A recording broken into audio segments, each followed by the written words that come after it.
Si vous pouviez recevoir des conseils de l'homme le plus sage qui ait jamais existé, écouteriez-vous? Salomon, connu comme le roi le plus sage de l'histoire, n'a pas seulement accumulé des richesses et du pouvoir, mais il a aussi laissé des enseignements qui ont traversé les siècles et continuent de transformer des vies aujourd'hui. Non seulement il a gouverné Israël avec sagesse, mais il a aussi écrit les Proverbes, l'Ecclésiaste et le Cantique des Cantiques, consignant des principes profonds sur la vie, la réussite, la foi et le but de l'existence. Contrairement à la simple connaissance humaine, la sagesse que Salomon a partagée ne vient pas seulement de l'expérience, mais d'un don divin. La Bible raconte qu'un jour, Dieu lui apparut en songe et lui offrit tout ce qu'il désirait. Salomon ne demanda ni richesse, ni longue vie, ni la victoire sur ses ennemis. Il demanda la sagesse pour gouverner avec justice, et à cause de cette demande, Dieu non seulement lui accorda une intelligence hors du commun, mais aussi des richesses, des honneurs et une vie remplie d'enseignements qui résonnent encore aujourd'hui. Les conseils de Salomon sont comme des clés qui ouvrent des portes. Ils nous apprennent à prendre les bonnes décisions, à éviter les pièges de la vie et à marcher selon le dessein de Dieu. Mais malheureusement, beaucoup ignorent ces précieuses leçons et en subissent les conséquences. La vraie question est: êtes-vous prêt à écouter et à appliquer cette sagesse dans votre propre vie? Aujourd'hui, nous allons explorer 10 conseils du roi Salomon qui pourraient changer votre manière de vivre. Préparez-vous à découvrir des principes qui fortifieront votre foi, façonneront votre caractère et vous rapprocheront encore plus de Dieu. Salomon fut l'un des hommes les plus riches et influents de son époque, mais il ne considérait ni l'or ni le pouvoir comme le plus grand des trésors. Il déclara dans les Proverbes: « Acquiert la sagesse, acquiert l'intelligence. N'oublie pas les paroles de ma bouche et ne t'en détourne pas. Ne l'abandonne pas, et elle te gardera.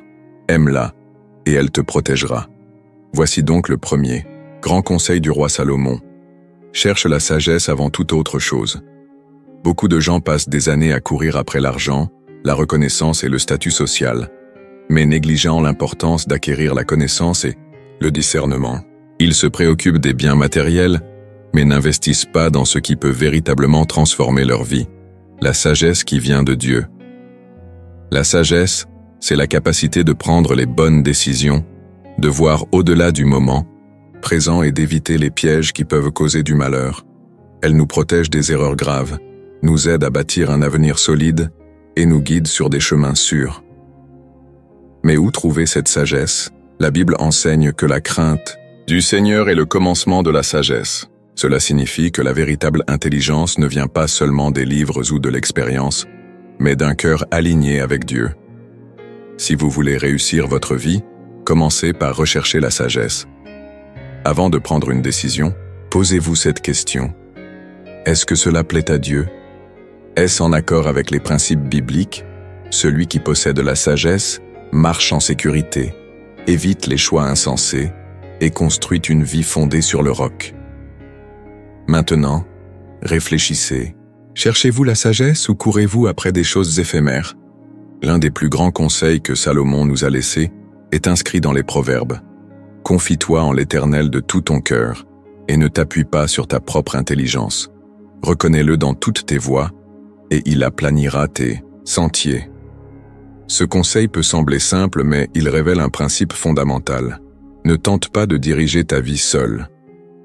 Beaucoup de gens placent leur confiance avant tout dans leur propre intelligence, dans l'argent, dans leurs relations, ou même dans le hasard, en oubliant que la véritable sécurité vient de Dieu. Ils prennent des décisions basées sur leurs émotions, ignorent les principes bibliques, et, lorsque tout s'effondre, se demandent pourquoi. La vérité, c'est que lorsque tu mets ta confiance en Dieu, il te guide sur le bon chemin.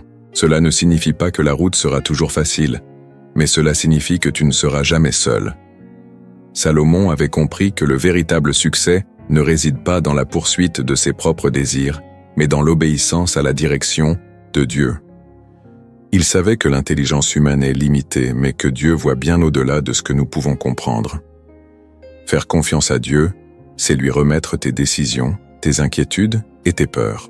C'est rechercher sa volonté en priorité et se reposer dans la certitude qu'il contrôle toutes choses. Mais avoir foi en Dieu demande des actes concrets.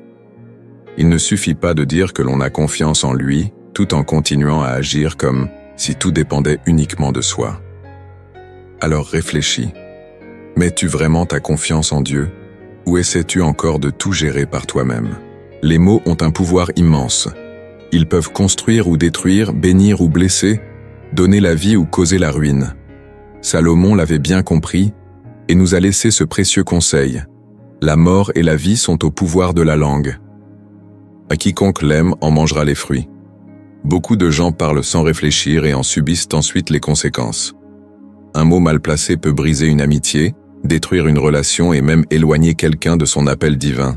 Mais ce ne sont pas seulement les paroles que nous adressons aux autres qui comptent. Ce que nous nous disons à nous-mêmes peut aussi nous fortifier ou nous limiter.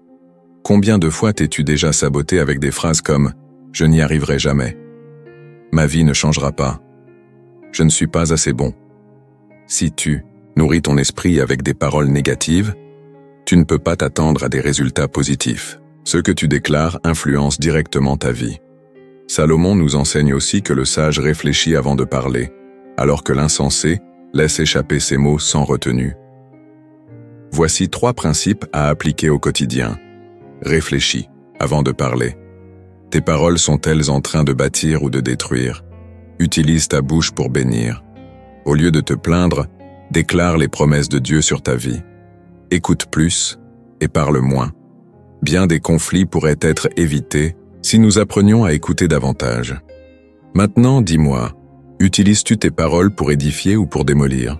Salomon nous enseigne que le succès ne vient pas aux paresseux, mais à ceux qui sont disciplinés et persévérants.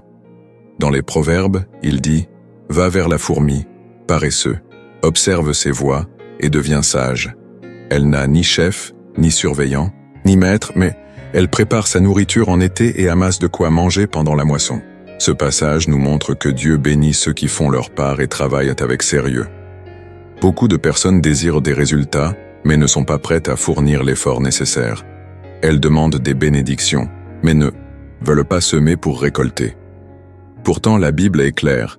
Le travail acharné et la discipline sont des principes clés de la réussite. Voici 3 vérités sur le travail que Salomon nous enseigne. La paresse mène à la pauvreté, mais l'effort apporte la prospérité.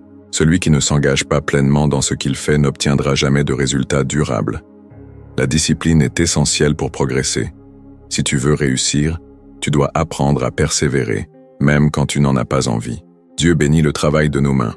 Lorsque nous travaillons avec fidélité et engagement, Dieu nous honore en son temps. Cela ne signifie pas que nous devons vivre uniquement pour le travail. Salomon nous rappelle aussi qu'il y a un temps pour tout et que le repos fait partie du chemin. L'équilibre entre l'effort et la sagesse est fondamental. Maintenant, réfléchis. As-tu été discipliné et engagé dans ce que Dieu t'a confié, ou la paresse et le découragement t'empêchent-ils d'avancer? L'un des plus grands pièges dans la vie est de croire que l'on sait déjà tout. L'orgueil endurcit le cœur, empêche l'apprentissage et nous éloigne de Dieu. Salomon nous met en garde à ce sujet. L'orgueil précède la ruine et l'arrogance précède la chute. L'orgueil a déjà détruit des rois, des dirigeants et des personnes talentueuses. Il pousse quelqu'un à rejeter les conseils, à refuser de reconnaître ses erreurs et à ne pas apprendre des autres. C'est exactement ce qui est arrivé au propre fils de Salomon, Roboam. Il a rejeté les conseils des sages et a suivi sa propre volonté. Le résultat? Son royaume s'est divisé et il a perdu une grande partie du pouvoir qu'il avait hérité. L'humilité, en revanche, ouvre des portes. Celui qui est humble reconnaît qu'il a toujours quelque chose à apprendre, qu'il a besoin de Dieu et que personne ne grandit seul. Voici 3 façons d'appliquer ce conseil de Salomon dans ta vie. Sois toujours prêt à apprendre. Celui qui croit tout savoir cesse de progresser. Reconnais tes erreurs. L'homme humble admet ses fautes et cherche à s'améliorer. Rends gloire à Dieu pour tes réussites. Tout ce que nous avons et tout ce que nous sommes vient de lui. Maintenant, réfléchis. Vis-tu avec humilité ou laisses-tu l'orgueil t'empêcher de grandir? Les personnes avec qui tu passes du temps influencent directement ton avenir. Salomon nous a donné un avertissement très clair à ce sujet. Celui qui marche avec les sages deviendra sage, mais celui qui fréquente les insensés court à sa perte. Bien souvent, l'échec ne vient pas d'un manque de capacité, mais du fait d'être entouré des mauvaises personnes. Les mauvaises compagnies corrompent les bonnes habitudes, égarent ceux qui sont sur la bonne voie et affaiblissent la foi. Salomon lui-même en a fait l'expérience. Au début de son règne, il craignait Dieu et marchait dans ses voies. Mais au fil du temps, il s'est lié à des femmes étrangères qui servaient d'autres dieux et son cœur s'est détourné. À cause de cela, il a perdu une partie des bénédictions qu'il avait reçues. Si même l'homme le plus sage du monde a été influencé négativement par son entourage, à combien plus forte raison devons-nous être vigilants? Voici 3 façons d'appliquer ce conseil dans ta vie. Choisis tes amitiés avec sagesse. Marche avec des personnes qui t'encouragent à rester proche de Dieu et qui t'inspirent à grandir. Ne te laisse pas influencer par ce qui est populaire. Tout ce que le monde approuve n'est pas nécessairement bon pour ta vie spirituelle. Sois une bonne influence pour les autres. Il ne s'agit pas seulement d'éviter les mauvaises fréquentations, mais aussi d'être une personne qui édifie et inspire. Maintenant, réfléchis. Les personnes qui t'entourent t'aident-elles à te rapprocher de Dieu ou t'en éloignent-elles? Les conseils du roi Salomon ne sont pas de simples paroles anciennes, mais des principes vivants qui peuvent transformer ta vie aujourd'hui. Il nous a appris que la vraie sagesse vient de Dieu, que l'humilité ouvre des portes, que nos paroles ont du pouvoir et que nous devons avoir discipline et de bonnes fréquentations. Mais connaître ces enseignements sans les appliquer ne sert à rien. Que vas-tu faire à partir de maintenant? La Bible dit, « Si tu appelles l'intelligence et élèves ta voix vers la sagesse, si tu la cherches comme l'argent, si tu la poursuis comme un trésor caché, alors tu comprendras la crainte de l'Éternel et tu trouveras la connaissance de Dieu. » Cela signifie que la sagesse ne vient pas automatiquement. Il faut la chercher, l'appliquer et vivre en accord avec elle. Quel de ces 10 conseils dois-tu appliquer en priorité dans ta vie aujourd'hui? Ne te contente pas d'accumuler du savoir. Prends une décision, change ta mentalité et vis selon la sagesse qui vient de Dieu.